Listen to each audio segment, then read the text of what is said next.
권사님의 탄식. 안희숙 시모음 솔직한 노래. 안희숙 어떤 분인가요? 안희숙.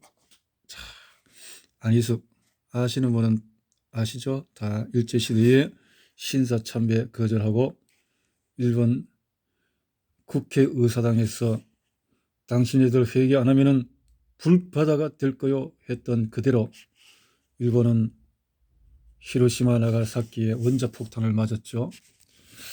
자, 그 후에 감옥에서 6년 동안 갇혀 있다가 사형 집행을 받기 몇 시간 전에 8.15 해방으로 석방이 되고 미국에 가서 공부를 더 하면서 간증에 이런 책들을 썼습니다.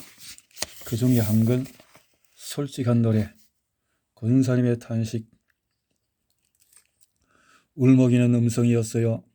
너무 슬프시대요. 권사님이신데 무엇이 그렇게 슬플까요? 그 권사님이라는 분의 가엾고 슬픈 이야기를 쓰겠어요. 나는 두 아들을 금지옥엽 아끼며 소중히 길렀어요. 남편은 의사였고 남무르지 않게 돈을 잘 벌었어요. 그러나 그 시간은 그리 길지 않았어요. 간호원과 눈이 맞아서 우리를 버리고 우리와 상관이 없는 딴 사람이 되어서 떠나버렸어요.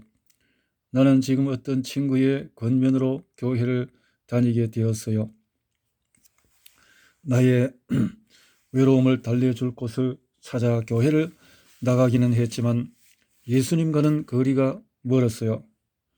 그러나 두 아이들이 성경을 잘 가르치는 선생님을 만나서 교회에 매우 즐겁게 다니게 되었어요.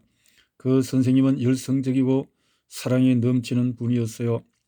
아이들은 교회에 가는 것을 즐거워했고 주일을 손꼽아 기다렸어요. 아이들은 점점 커가면서 목사가 되고 선교사가 되기를 원했어요. 그러나 나는 그 어린 것들이 선교사가 되느니 목사가 되느니 하는 식으로 말하는 게 싫었어요. 그리고 점차로 정말 그렇게 되어가는 것을 보았을 때 내 마음은 더더욱 못마땅하였어요. 내가 그 아이들에게 가지고 있는 기대는 그들이 의사가 되는 것이었어요. 그래서 나는 머리를 짜서 그들이 교회에 더 이상 관심을 두지 않도록 하기 위해서 교회에서 아주 먼 곳으로 이사를 갔어요. 그뿐만 아니라 그들이 교회를 가지 못하도록 하였고 또 교회에 늦도록 여러 가지로 방해하며 그들에게 과외 공부 짐까지 집어놓았지요. 아이들은 처음에는 힘들어했지만은 학년이 올라가고 공부에 재미가 붙어서 교회는 가도 그만 안 가도 그만일 정도로 무관심해졌어요. 두 아이는 의대에 입학해서 열심히 공부했어요. 큰 아이는 산부인과 의사가 되고 작은 아이는 치과 의사가 되었어요. 두 아들은 학교에서 만난 여자들과 결혼하고 가정을 이루었어요. 아들들은 분주히 뛰어 사업이 번성해져 갔어요. 돈은 벌어오는 대로 아내의 손에 들어갔어요. 그러나 큰 아들이 하는 일이라는 것이 매일매일 여자들의 배를 만지는 것이고 둘째 아들은 종일 노린데 나는 남의 입만 들여다보지요. 귀한 아들들을 아끼고 길러서 이런 직업으로 평생 살게 한 거예요. 돈이라고 벌어오면은 며느리들이 이래저래 마음껏 비싼 옷, 다이아 반지, 최고급 가구, 신식 가옥, 비싼 자동차 사는 데만 쓰고 아들들은 열심히 벌어오기만 하는 거예요. 사업이 왕성한 만큼 일이 많아서 여자의 몸만 만지고 남의 입만 들여다 보며 살아야 하는 두 아들의 신세가 가여워지고 며느리들의 사재기 경쟁에는 머리가 아프고 가슴이 뒤집혀요. 나는 아들들을 이런 꼴로 만든 것이 후회가 되었어요. 마음 아프고 상한 나는 이제서야 예수님이 누구신지 깨닫게 되었어요. 주님 사랑, 목사님의 설교에 드러나는 그 아름다우심에 부딪힐 때 나는 예수님 앞에 목을 놓아 울고 싶은 충동을 주일마다 느낍니다. 왜 그렇게 몰랐던고? 여인들 배를 쓸고 있는 아들과 벌린 입만 종일 들여다보는 아들, 높은 강단에 엄숙히 서서 살아계시고 역사하시는 하나님을 대언하는 그 당당하고 자신있게 외치며 가르치는 성직자의 자세, 품위, 용기, 인격, 존경심을 자아내는 목사님이 얼마나 부러운지. 내 두 아들들이 저 자리에 서기를 원했는데 저는 그들을 억지로 끌어내린 것이에요. 이제 두 아들은 돈 버는 재미에 빠져서 주일이면 가족들과 소풍이나 오락을 하며 아내들이 하자는 대로만 하게 되었어요. 저들에게는 그 아들들이 이제 하인이나 다름없어 보여요. 그렇지만 저는 말을 할 자격도 없고 말을 하려 해도 며느리들의 눈빛이 무서워요.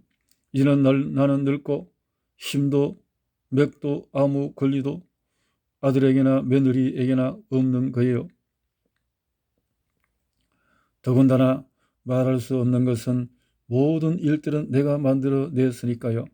그 당시에는 아들 둘을 의사로 키워서 나를 버린 남편에게 보란듯이 두 아들을 자랑하며 쾌감을 느끼려 했지만은 지금에 와서 이렇게 어긋나고 보니 이 아픈 후회의 서름을 말할 데 없이 없어 눈물을 보시는 주님밖에는 그 앞에 밖에는 갈 데 없어 주님 붙들고 모시고 살아가지만 내 아들들의 앞길과 영혼은 어떻게 될까 하여 하염없이 울기만 합니다. 한참을 듣고 난 후에 나는 말하고 위로했어요. 어릴 때 주님 사랑하는 사람은 언젠가 때가 되면 주님 앞에 찾아온다고, 주님이 찾아서 데려오신다고요. 그래요? 그렇게 될 거예요. 어릴 때 믿음은 예수님이 아세요? 아세요?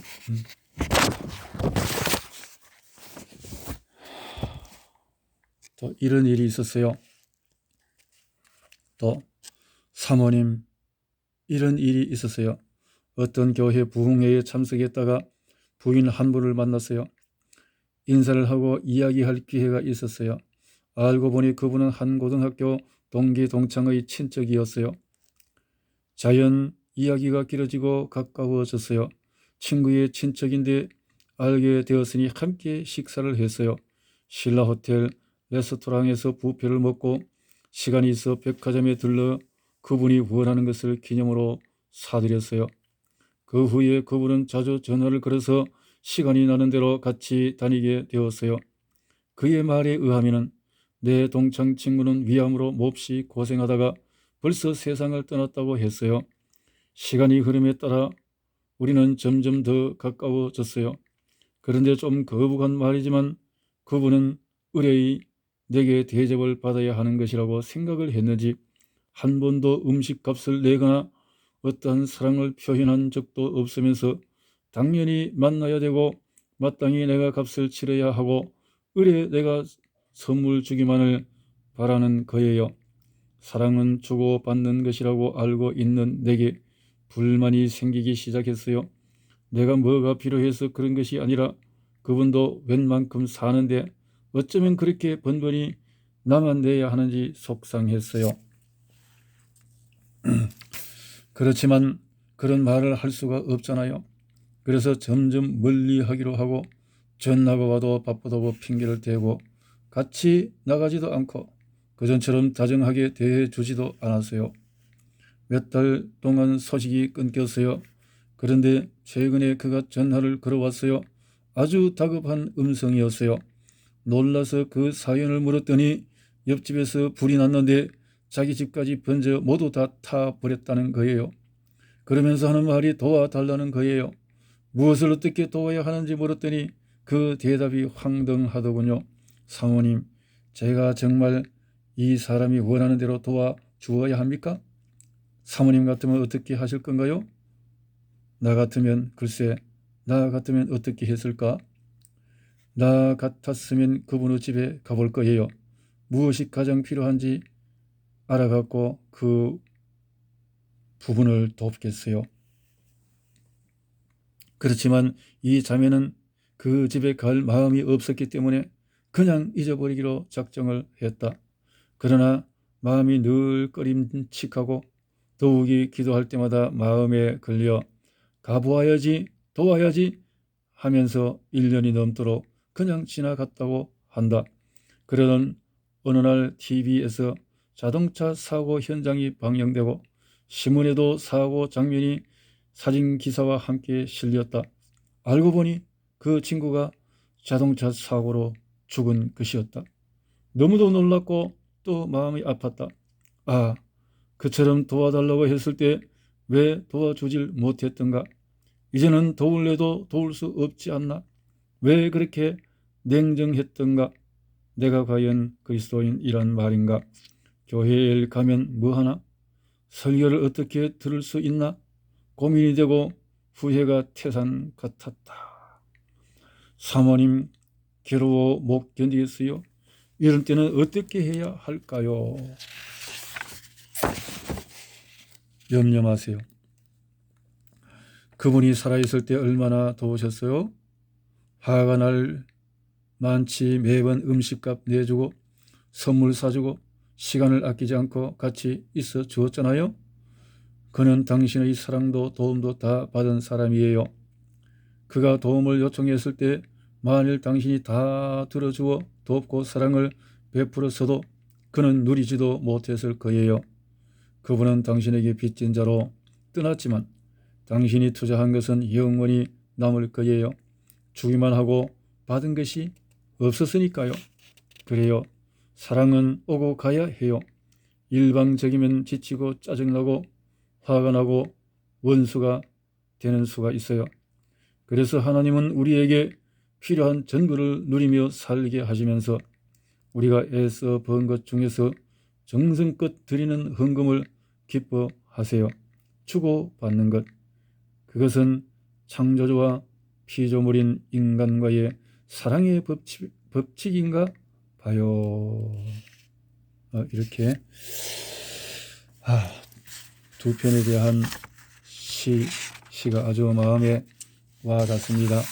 첫 번째는 권사님의 탄식이 참 교회의 형식으로 가게 되었지만은 사정에 따라서 참 남편에 대한 서러움과 이런 것에 두 아들을 잘 키우려고 교회당에 갔는데 그 아들들이 너무 교회 신앙에 깊이 빠지는 것을 보고 이런저런 방해를 하면서